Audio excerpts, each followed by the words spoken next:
Hello, ladies and gentlemen. Welcome to another edition of the Halo Effect. I am your host, as usual, Robert Lockhart. Hey, let's talk some baseball, huh? Well, not the most auspicious start to the second half of the season, losing 2 out of 3 to Oakland. But let's see what happened last time. We got swept by Oakland, but we took 3 out of 4 from Seattle. We're going to Seattle now. Hey, maybe we could take 2 out of 3 from them. That'd be nice. See if our offense can really get going. Now, one thing I want to say, I really do have faith in the Angels' offense. I do believe they have the talent to be able to do so, especially with the addition of Christian Moore coming in. Probably, maybe by the end of the season. I would think it's best to let him break camp with the team next season.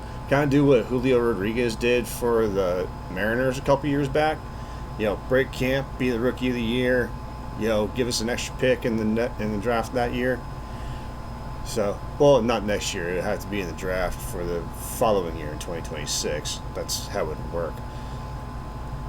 But anyway, no, I do have the faith in the offense. I do believe that they have what it takes to do it. I think something needs to happen that it'll bring the offense together. Just have everything start to click. And a lot of times that falls on the hitting coach. That's the only reason why I've said that. So, with that said, here's what I can see. I can see Shanuel being no more than a 20 homer guy, at best. That's his best season, 20 to 22 homers or something like that. But I can see this guy racking up doubles like crazy. Logan O'Hoppy's really kind of turned things on. He's doing really well right now. Was he batting, high 270s, low 280s right now? He's kind of in that realm. He's doing good. I like what I'm seeing out of him thus far, and hopefully that continues to progress, all the way through the rest of this year into next year. That'd be awesome.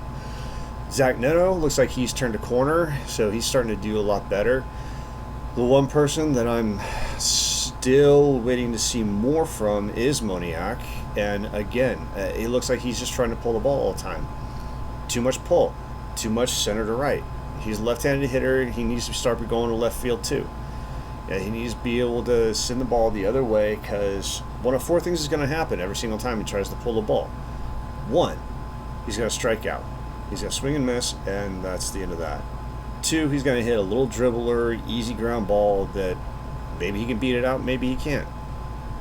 You don't want to find out.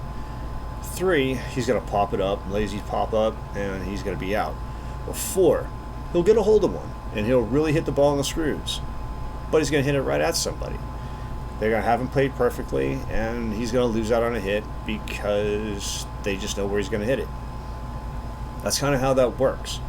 When you're a natural pull hitter and you go from center to whatever is your pull side, they know where you're going to go. Well, that's what they did to Albert Pujols the last part of his career. He kept pulling the ball most of the time, and that's how they played him. So, didn't exactly do well for him, but honestly, the man had a hell of a career. First ballot Hall of Famer, easy. If this man is not nominated, if he's not elected, 100%, there's something wrong with the writers. Every single writer should have Albert Pujols, yes, for the Hall of Fame when he's available. First balloter, unanimous. That's how it needs to be. Anyway, with the draft, we had a pretty decent haul. I think I mentioned our day 1 picks. Christian Moore, like I said, I think it'd be another Howie Kendrick. Not day 2. Sorry. Round 2, Chris Cortez. From what I understand, when he was moved from the rotation to the bullpen, actually became far more dominant.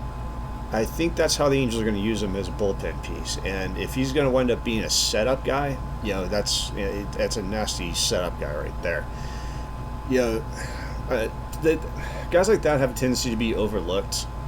Now I know there was other talent available, but I know how the Angels operate is they go bargain to go big on the next day, and they do the same thing. They get some good players, a good player or two, and then they bargain, and then get one or two really good players in day 3 that they believe they have to sign for like overslot value, which I guess makes sense. And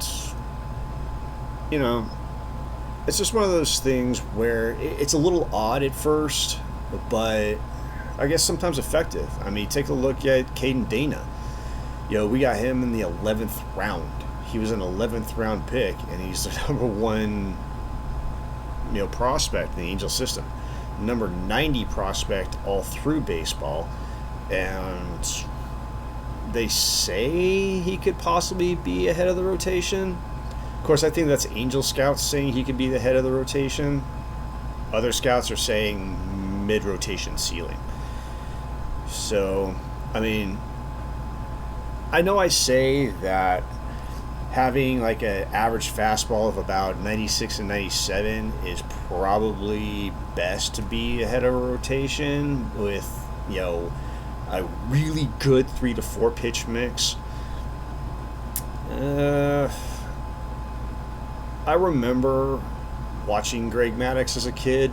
The man never threw more than maybe 90, 91 tops. But the man had so much movement on the pitch. It was like a Bugs Bunny cartoon.